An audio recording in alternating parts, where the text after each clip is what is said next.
Good afternoon, dear participant. I'm glad to speak to you this afternoon. I'm not one of the sisters, although in all my life I support sisters. And by the way, Professor Alia Arafa, she's professor of anthropology. She's my wife, and she is as well.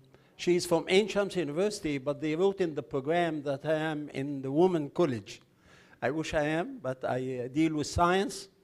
The story of my life is related to science, and therefore I was very much interested in empowering women scientists as well as empowering the farmers in the field. I mean, more than 60% or 70% of the economy in farming economy is on the shoulder of women on the field who support man. Not only this, they take care of the children, they take care of everything. And the story goes, they are responsible. And the word responsible really counts. If we talk about sustainable development, if we don't have responsibility, we have nothing. But they are responsible. Some even beyond several men who can take the money and throw it away. And therefore, working with different communities around the world, because I had the chance to head international organization dealing with agriculture all over the world. And therefore, seeing the types and the behavior of the different communities, there's communities whereby the marketing is done by the women, and the money, usually they take care of it, then they can run the house in a very orderly way. But on the other hand, other models where the farmer takes the money of the crop, sometimes it's wasted. He go and get married again, and he never take care of his household, and therefore things is not very well organized. This is just as a beginning, but let me just go back to what I really would like to say today to you and share with you. Professor Alia, what I'm going to say is just elements, expanding elements of what she was talking about.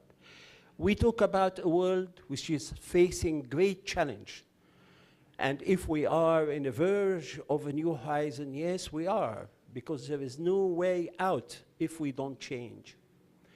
We have a climate change which is haunting the whole planet, this little planet we live on, where our ancestors, our gatherers and hunters, has played a role, but again, the woman has preserved humanity. Men was very courageous to go out. They never come back because they go and hunt creatures which is far away from them, then they've been eaten sometimes and never come home. But woman has preserved this humanity and still is. But this global warming is haunting the place. We have financial tsunami and financial crisis, which are affecting our economy up till now. It's not only a couple of years ago. We have as well regional conflict, and we have terrorism everywhere. Terrorism of the dogmas and people who does not think of others. We are not here in any mean would like to explain how this happened, but this is happening. That's why we are on a verge of transitional period. We are on a verge of transformation. If we don't move with this transformation, if we don't put ladders to go from one level to another to achieve this horizon, I think we'll get stuck and humanity will face distinction. How can we navigate toward a world with peace and prosperity and stability for all? This is issues which we have to look at with dignity. Human dignity is very important, and we are disregarding this for other reasons, which I may come to it later. But let me give you an example of the climate change. The climate change issue is haunting us.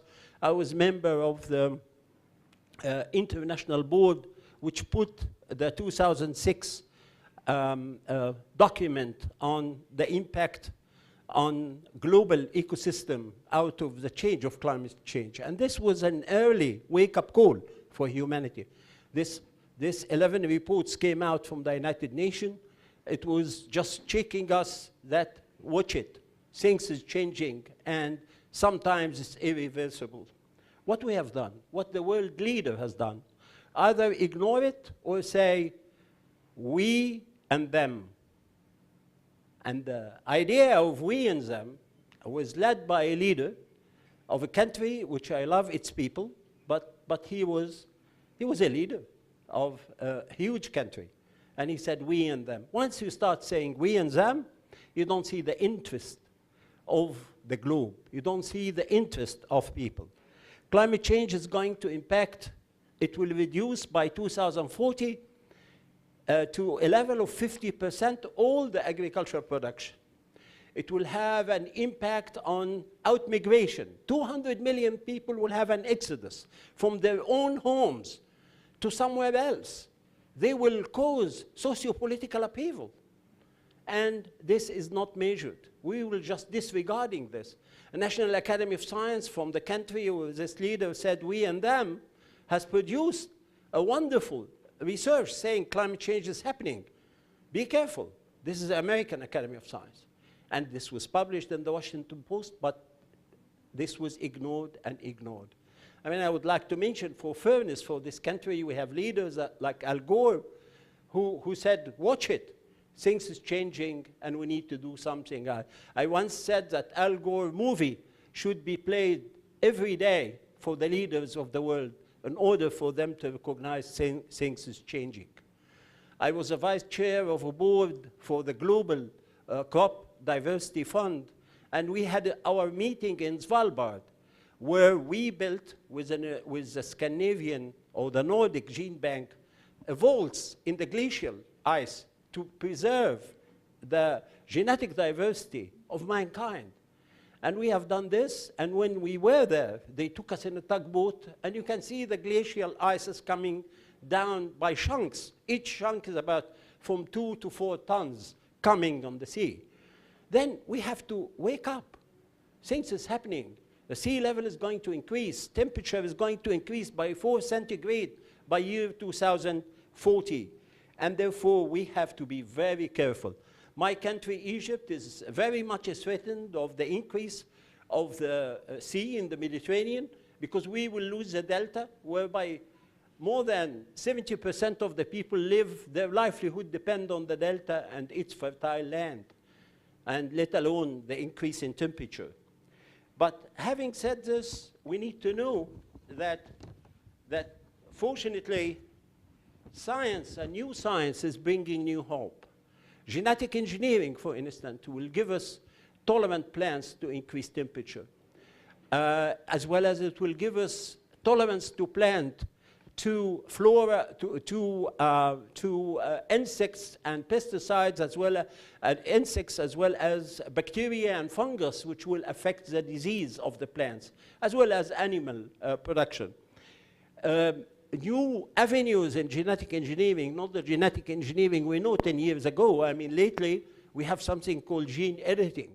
Our editing book, the future of a group of cells or organs or a child or a plant. And this is amazing because you can really decide. Meanwhile, it's very helpful because you can early on decide not to have a child with any malfunction in its cognitive ability by knowing where is the genes which will cause this and eliminate it through gene editing. But meanwhile, this gives power to the people who are doing this to do something else. Then this takes us to ethics. Then science without ethics will be like that we are creating a Frankenstein style in the future. Then science needs to go hand in hand with ethical code of conduct. And therefore, we can have a safe utilization of this new knowledge.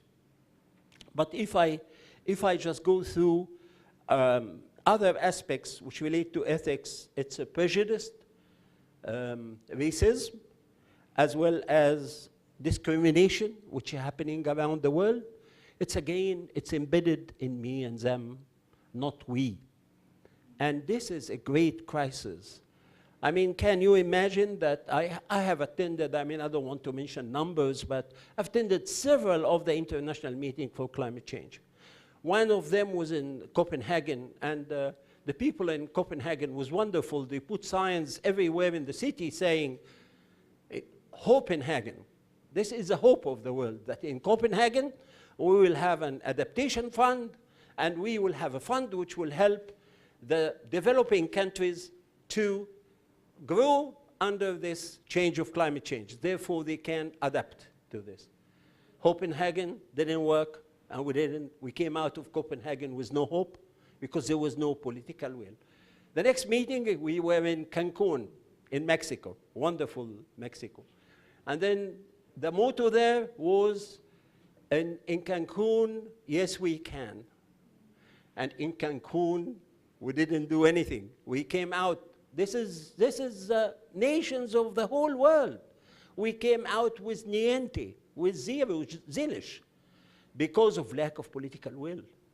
Thanks God, the last meeting in Paris, with the leadership of President Hollande, when he said, we are not going to do anything on this direction unless we don't say that we are, as members of the nations of this world, we are not going to compete with each other, but we are going to cooperate with each other. What a difference between the two trends.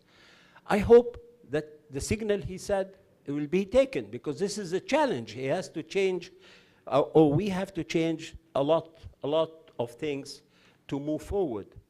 Therefore, if we talk about knowledge-based economies, if we talk about change through knowledge-based economy, then knowledge without wisdom will never work. Knowledge without morality will never work. Knowledge without spiritual aspects and respect to each other is not going to work.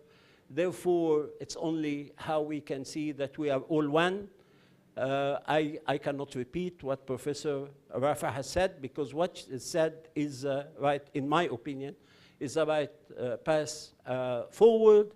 And I think what we heard this morning from the leader of the Women Economical Forum is very true, and I hope that every one of us can participate in this process. I do thank you all. Thank you all.